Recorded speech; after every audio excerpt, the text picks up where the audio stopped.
What's happening in Turkey right now, I believe, is very dangerous and has consequence beyond those borders for sure. The next day after we arrived in Greece, we met um, uh, husband and his wife at a hospital. The wife had just given birth 2 days ago, not even.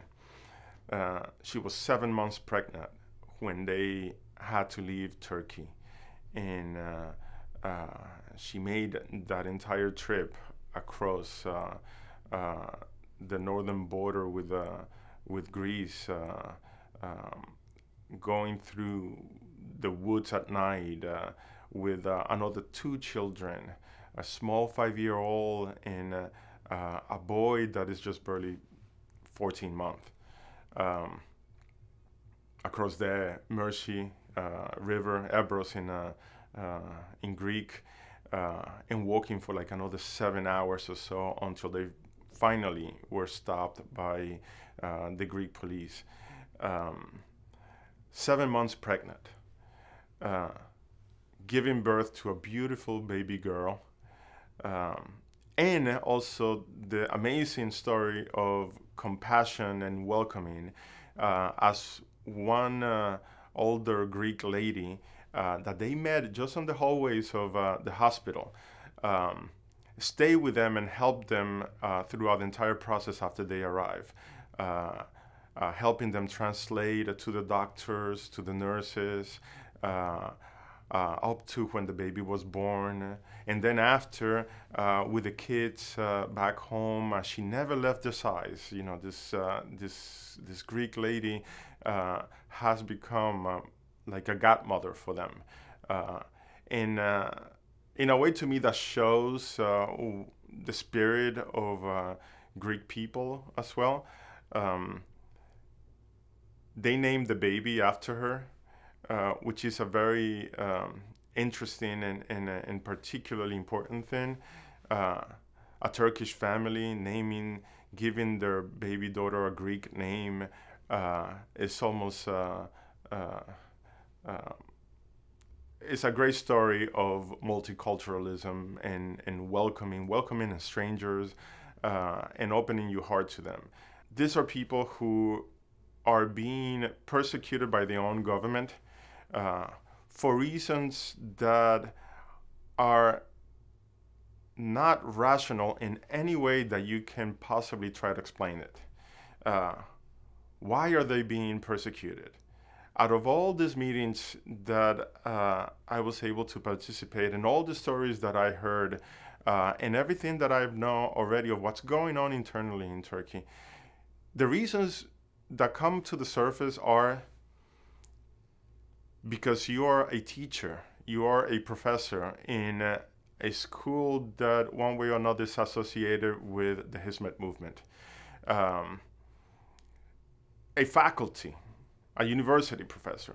And these universities are the best known and more highly regarded universities in the country.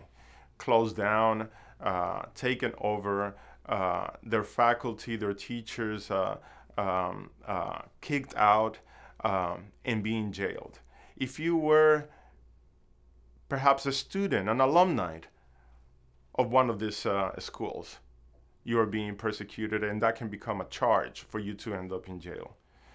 If you had a bank account in a very popular and well-known bank in Turkey, as was the Bank Asia, one where Erdogan himself cut the ribbon for its inauguration, you were accused of being a terrorist. If you had a social network app to communicate with your friends, I think it was called Bylock or something like that, similar to WhatsApp or Facebook Messenger, that was enough of a reason for you to be charged as a conspirator against the government and be jailed there without due process, without knowing when your day in court is going to be, whether you are pregnant or with a small child. Those were all some of the reasons why you would be targeted. Um, so it just doesn't make sense. A few days after coming back to New York, there was this horrific tragedy. Another family, another group, trying to escape from Turkey, trying to escape persecution, got on a small inflatable boat and small rubber boat to try to cross the Mercy Evros River, which ended up capsizing, and everybody seems that almost everybody, except for one person, I think one person just recently was found alive, but out of like 10 people, a mother and 2 children, very young, were found dead. The rest have not been found, except for this one person, I believe, recently was found.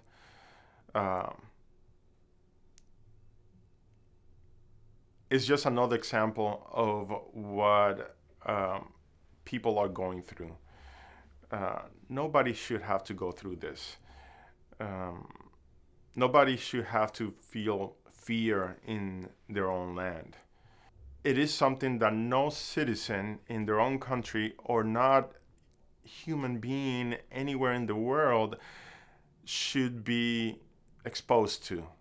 What's happening in Turkey right now, I believe, is very dangerous and has consequences beyond those borders, for sure. Not just for those families that are trying to escape there, but the way I see it, for all of us. And I'm not even Turkish. How is it that within your own country, a huge segment of your population can be targeted and persecuted by an individual or by an individual's belief, as is happening there, just because of your way of thinking, and a way of thinking that has proven to be not only positive, but actually amazing in a way. This particular movement, the Hizmet movement, from what I've been able to experience in this work that I'm trying to do, has been welcomed with open arms in so many places, so many countries around the world. Actually, I have not encountered yet a situation or a place that haven't accepted and welcomed the work of this movement as something very valuable for their communities. Education, for example.